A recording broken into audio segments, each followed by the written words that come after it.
يا صنايعي ميكانيكي يا شتيمه. ايوه يا باشا. باشا ايه؟ انا مهندس. قول لي يا باشمهندس. ايوه يا باشمهندس. العربيه اللي معاك فيها ايه؟ ديسك الدبرياج لازم يتصلح يا فندم. مش فاهم حاجه. ايوه طبعا. ماشي.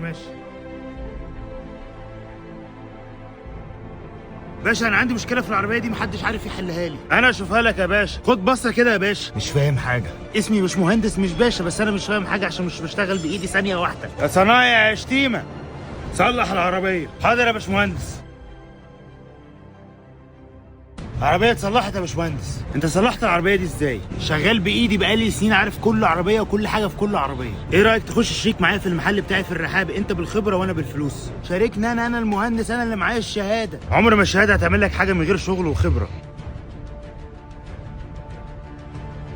المهارة اللي عندك هي اللي بتجيب لك الفلوس مش الشهادة. عايز تبقى ناجح وتعمل فلوس، اكتسب مهارة واشتغل عليها قوي وهتعمل فلوس.